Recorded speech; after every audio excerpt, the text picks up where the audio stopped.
나는 절대 저렇게 안 될 줄 알았어. 퇴직 후 1년이 지난 어느 날 한 남자가 중얼거렸다. 15년 넘게 은행에서 일하며 빠르게 승진한 그는 40대 초반에 임원이 되었다. 성과도 좋았고 연봉은 3억을 훌쩍 넘었다. 주변에서는 승승장구한다. 앞으로 더 잘 될 사람이라며 부러워했다. 하지만 그에게 은퇴는 생각보다 빨리 찾아왔다. 회사는 구조 조정을 이유로 그에게 명예퇴직을 권유했다. 당시에는 퇴직금도 꽤 많았고 이 정도 경력이면 어디서든 잘 될 거야 라고 믿었다. 그런데 현실은 달랐다. 1년이 지난 지금 그가 벌고 있는 돈은 한 달 200도 안 된다. 우리는 흔히 돈을 많이 벌면 은퇴 후에도 문제 없다라고 착각한다. 하지만 은퇴 후의 삶은 돈만이 아니라 준비된 사람과 그렇지 않은 사람의 차이로 갈린다. 오늘은 실제 사례를 통해 은퇴 후 겪게 될 현실을 이야기해 보려 한다. 1. 나는 잘 나갔어. 과거에 갇힌 사람의 최후. 첫 번째 사례는 박철민 가명 씨다. 그는 42세에 은행 부행장 자리에서 퇴직했다. 마지막 연봉은 3억 5천만 원. 명예퇴직금을 포함해 10억이 넘는 돈이 그의 계좌에 들어왔다. 주변에서는 이제 편하게 살아도 되겠네라고 말했다. 그도 그렇게 믿었다. 하지만 은퇴 후 삶은 예상과 달랐다. 이 정도 경력이면 컨설팅도 할 수 있고 강의 요청도 많이 올 거야. 그는 이런 기대를 가졌다. 그러나 시장은 냉정했다. 첫 번째 현실 금융권은 변화 속도가 빠르다. 퇴직 후 2년이 지나자 박 씨의 지식과 경험은 시장에서 점점 뒤처졌다. 두 번째 현실 강의 요청은커녕 후배들도 그때랑 지금은 너무 다릅니다 라며 조언을 원하지 않았다. 세 번째 현실 경력을 살려 취업하려 했지만 40대 중반의 전직 임원을 원하는 곳은 없었다. 기업들은 젊고 저렴한 인력을 선호했다. 결국 그는 아내 몰래 대리운전 일을 시작했다. 한 달 수입은 18만 220만 원. 자존심은 바닥을 쳤고 사람들을 피하며 지냈다. 나는 한때 잘 나갔는데 이 생각이 그를 더 힘들게 했다. 교훈 은퇴 후에는 과거 경력보다 새로운 시장에서 자신을 어떻게 포지셔닝할 것인가가 중요하다. 퇴직 전부터 현실을 직시하고 준비해야 한다. 2. 내 돈이면 다 되는 줄 알았다. 무너진 투자자의 말로. 두 번째 사례는 김상훈 가명 씨다. 그는 은퇴 직전 투자에 관심을 갖기 시작했다.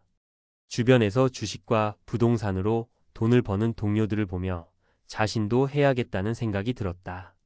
퇴직 후 그는 퇴직금과 모아둔 돈 12억 원을 가지고 주식과 부동산에 올인했다. 초반에는 운이 좋았다. 주식이 20% 올랐고 부동산도 상승세였다. 하지만 몇 년 후 경제 상황이 변했다. 첫 번째 현실 금리가 오르며 부동산 가격이 급락했다. 갭 투자로 매입한 오피스텔은 세입자가 안 들어와 대출이자를 혼자 감당해야 했다. 두 번째 현실 주식시장이 폭락하자 투자금의 40%가 증발했다. 세 번째 현실 투자 경험이 부족한 그는 하락장에서 손절을 못하고 결국 더 큰 손실을 봤다. 5년 만에 그의 자산은 3억 원도 채 남지 않았다. 그제야 정신이 번쩍 들었다. 나는 평생 월급만 받으며 살았는데 투자에 대한 준비도 없이 덤볐구나.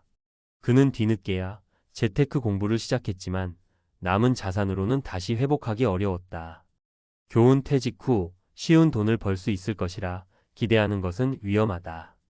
은퇴 전에 투자 공부를 철저히 하고 소액으로 실전 경험을 쌓아야 한다. 3. 노후에 일 안 해도 될 줄 알았는데 예상보다 길어진 삶. 마지막 사례는 조영숙 가명 씨다. 그녀는 45세에 은행을 그만두고 남편과 함께 제주도에 내려가 펜션을 운영하며 살기로 했다. 남편이 설계한 은퇴 계획은 이랬다. 퇴직금과 모아둔 돈으로 펜션을 짓는다.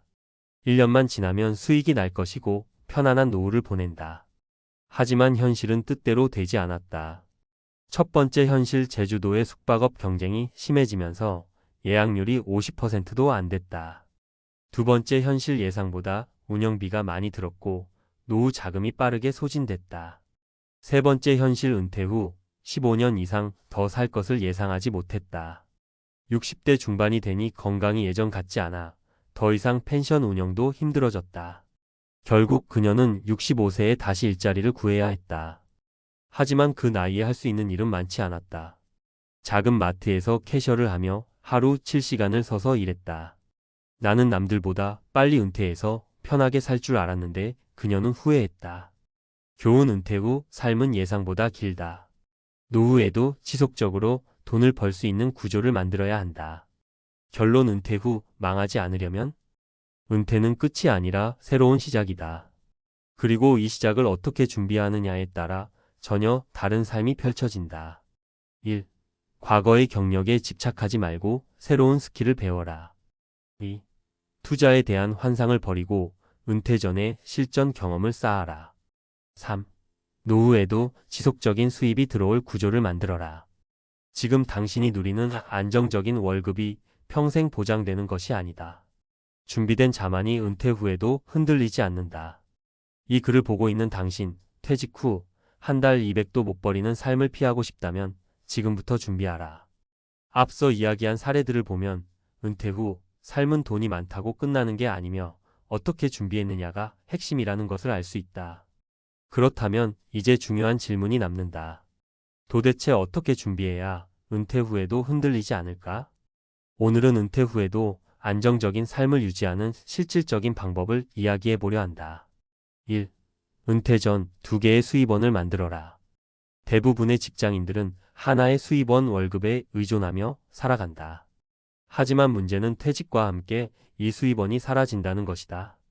은퇴 후에도 지속적으로 돈이 들어오려면 최소한 2개 이상의 수입원을 미리 만들어야 한다. 사례: 퇴직 후에도 흔들리지 않은 50대 부부. 김현수 가명 씨 부부는 남편이 대기업에서 퇴직할 때쯤 이미 2가지 수입원을 준비해 두었다. 첫 번째 수입원: 남편이 퇴직 전에 온라인 강의를 시작해 월 20만 300만 원의 꾸준한 수익을 창출했다. 두 번째 수입원: 아내는 부업으로 블로그와 전자책을 운영하며 월 150만 원을 벌었다. 이 덕분에 남편이 퇴직한 후에도 고정적인 생활비가 유지되었고 불안감 없이 원하는 일을 할 수 있었다. 핵심 교훈: 퇴직 전에 직장 외에서 수입이 나오는 구조를 반드시 만들어야 한다. 이것은 부업이 될 수도 있고 작은 사업이 될 수도 있다. 처음에는 크지 않더라도 꾸준히 키우다 보면 큰 차이를 만든다. 2. 소비 패턴을 미리 조정하라. 퇴직 후 가장 큰 충격 중 하나는 소득이 줄어들었는데도 소비 습관은 그대로라는 점이다. 은퇴 전에 연봉이 높았던 사람들은 고급 차, 넓은 아파트, 해외여행 같은 소비가 당연했던 경우가 많다. 하지만 은퇴 후에도 이런 소비를 유지하면 금방 재정이 무너진다. 사례: 연봉 4억이었지만 은퇴 후 파산 위기에 놓인 50대 남성. 이동진 가명 씨는 대기업 임원으로 연봉 4억을 받았다. 그는 주말마다 가족과 해외여행을 다녔고 고급 외제차를 2대 보유했으며 명품 시계와 옷을 즐겨 입었다. 하지만 퇴직 후 현실이 달라졌다. 퇴직금으로 10억이 있었지만 매달 1,500만 원 이상 소비하는 습관을 바꾸지 못했다. 3년이 지나자 남은 돈은 3억 원도 채 되지 않았다. 결국 은퇴 후 5년 만에 재취업을 해야 했지만 원하는 자리도 없었고 연봉은 예전의 14 수준이었다. 핵심 교훈: 은퇴 후에는 수입이 줄어든다. 그렇다면 미리 소비 습관을 조정해야 한다. 고정 지출을 줄이는 연습을 하자. 큰 집이나 비싼 차가 꼭 필요한지 고민하자. 소비를 줄이는 것이 곧 자유를 얻는 길이다. 3. 몸이 자산이다. 건강을 지켜라. 많은 사람들이 은퇴 후 일을 하고 싶어도 건강이 따라주지 않아서 포기하는 경우가 많다. 은퇴 후 경제적 문제만큼 중요한 것이 바로 건강관리다. 사례: 퇴직 후 건강이 나빠져 아무 일도 할 수 없었던 60대 남성. 박종수 가명 씨는 58세에 퇴직 후 이제부터 하고 싶은 걸 하면서 살아야지라고 생각했다. 하지만 퇴직 후 1년 만에 당뇨와 관절염이 심해지면서 활동이 제한되었다. 오랫동안 앉아서 일하는 직업이었고 퇴직 후 운동을 소홀히 했다. 건강이 나빠지니 취업도 어렵고 하고 싶던 취미 활동도 못하게 됐다. 의료비 부담이 커지면서 남은 퇴직금도 빠르게 줄어들었다. 반면 같은 연령대의 이성우 가명 씨는 퇴직 전부터 건강 관리를 철저히 했다. 하루 1만 보 걷기를 실천했다. 퇴직 후에도 아침마다 일정한 운동 루틴을 유지했다. 결과적으로 60대가 되었을 때도 활동적인 삶을 유지하며 재취업도 가능했다. 핵심 교훈: 은퇴 후에도 돈을 벌거나 원하는 활동을 하려면 몸이 버텨야 한다. 퇴직 전에 운동 습관을 들이자. 근력 운동을 포함해 체력을 길러야 한다. 나이가 들수록 건강은 돈보다 더 중요한 자산이 된다. 결론: 은퇴 후에도 무너지지 않는 3가지 원칙. 이제 결론을 내보자. 은퇴 후에도 한 달 200도 못 버는 신세가 되지 않으려면 다음 3가지를 반드시 준비해야 한다. 1. 퇴직 전에 2개 이상의 수입원을 만들어라. 2. 소비 습관을 미리 조정하고 절제하는 연습을 하라. 3. 건강을 철저히 관리해 은퇴 후에도 활동적인 삶을 유지하라. 지금 직장 생활이 안정적이라고 안심해서는 안 된다.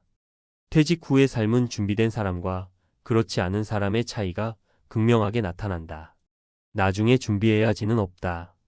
지금 당장 실행하라. 당신이 어떤 은퇴를 맞이할지는 지금 당신의 선택에 달려 있다.